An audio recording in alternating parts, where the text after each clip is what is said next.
Yesterday, you were at the 9/11 memorial. We were all watching that. And J.D. Vance was supposed to be with you. He went out to be with Charlie Kirk's family and to get the body back to his hometown in Arizona. And you said you were going to award him the Presidential Medal of Freedom, which was very nice of you. Any updates on this suspect? Yeah. Can I always say, I think, just to protect us all, and so Fox doesn't get sued, and we all don't get sued, and everything else. But I think with a high degree of certainty, we have him in custody, right? In custody. Everyone did a great job. We worked with the local police, the governor. Everybody did a great job. You know, getting somebody that you start off with absolutely nothing. And we started off with a clip that made him look like an ant that was almost useless. We just saw there was somebody up there.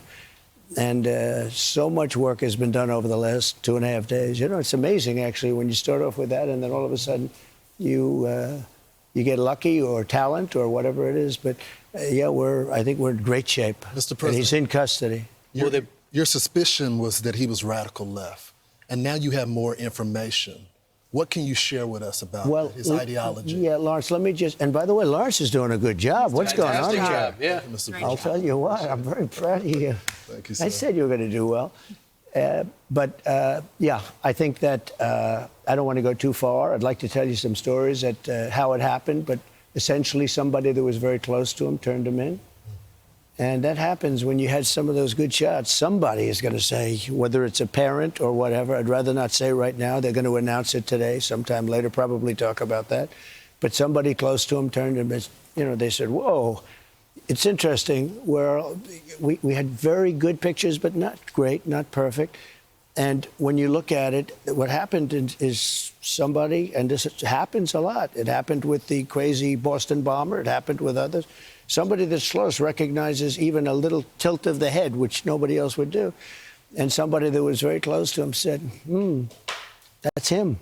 And essentially went to the father, went to a U.S. Marshal, who was fantastic, by the way.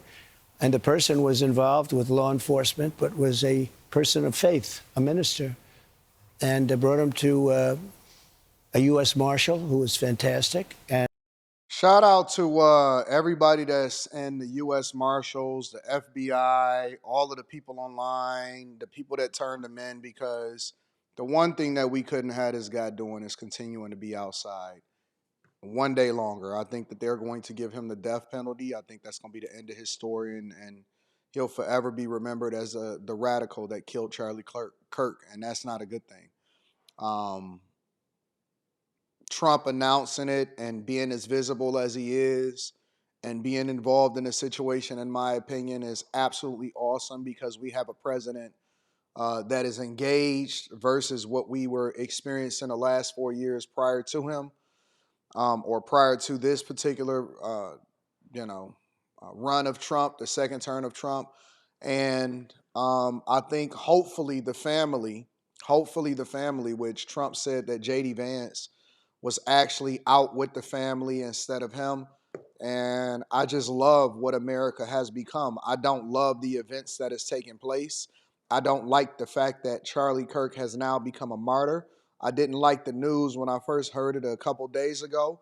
I don't like the rhetoric that I hear from people on the left as far as how they are expressing such hate, and they use every situation where they can bridge a gap and they can mend relationships with the right or with people that may disagree with them. Every opportunity that we have to come together, they decide that they want to use it for hate and for evil and for ugly.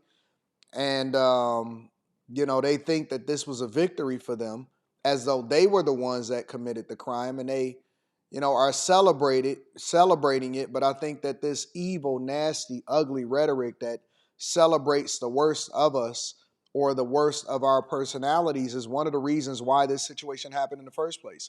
And so, number one, I always just say a prayer up for the family. Number two, I am glad that the killer is caught. Number three, I'm thankful that we have a president that is super engaged with the people. Number four, vice president that's super engaged, that probably will win and become our next president after Trump's term and Trump's awesome next 3 years and change in office. And I'm also grateful for all of the people in the community that stands up for Christianity, stands up for beliefs in America, stands up for this country and the principles and the values and the traditional roles of household, and is continuing to try to push forward and is not going to let Charlie Kirk's legacy or name die in the face of this tyranny, this evil, this ugly sentiment that's coming from people that's against him or would love for him to have died. It's not going to prevail. It'll never prevail. Let's get more into what the details were of this guy. And the father convinced the son, this is it. And again, I'm always subject to be corrected, but you know, I'm just giving you, based on what I'm hearing, they'll give you a much more active. I just heard about it 5 minutes before I walked in. As I'm walking in, they said, looking real good. They have the person that they wanted. So you have breaking news, don't you, huh? Thank you. You always have breaking news, Ainsley. Right. Sean's going to be very disappointed that we're not doing it on his show. He'll be very thankful and appreciative of the I think police so. officers that got this guy. They did a great job, everybody worked together. Pam Bondi is incredible, by the way. People don't know what a star she is. She's incredible. And He's always giving it all credit worked to the out. people Can around I him. ask you just some clarification? So a pastor was able to turn him in, or they got the family of the shooter to turn them in? Well, it was a minister, and the minister went to a minister who was involved with law enforcement, by the way. And his good friend is a top U.S. Marshal. And they took it from there. And then it was a father got involved, namely his father, and said, we got to go in. And they, so I understand it. And again, subject to change. But, you know, the facts are the facts. We have the person that we think is the person we're looking for. But they drove into the police headquarters, and he's there now. Did the father know about what the son had done? I don't know. I'm going to let you get all those questions later, because I can't tell you how accurate. The bottom line is they have somebody that they think did it. I'm Steve Ducey. All right, so that's pretty much it. So Trump, with breaking news, basically breaking down the fact that the killer has been captured. I know that probably bothers some people because they would love for him to get away, similar to how they used to be with the Luigi guy that they've forgotten about and nobody cares about anymore, that killed the United Healthcare CEO. People want this so bad to be anything more than exactly what it is.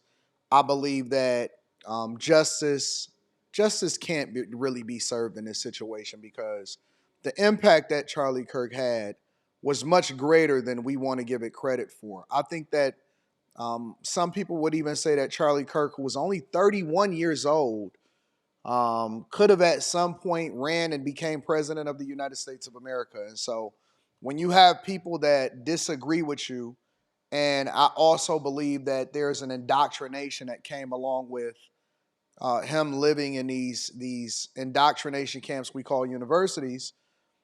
People want to make this a race issue. They want to make it a race problem. I think that more or less we need to be focused on humanity. And just because you disagree with somebody, or just because you think differently about an issue, does not necessarily mean that that person deserves to lose their life. Charlie Kirk never committed a crime. He never did anything physically to anybody. All he did was express and talk about what he believed that America should be. And he was a good father, and he was a strong husband. Let me know what y'all think inside of the comments. Make sure y'all tap into the Patreon. Link is in the description. We're going to go more into this on the Millionaire Morning Show. I love you. I appreciate you. I'm going to holler at you guys later. Peace.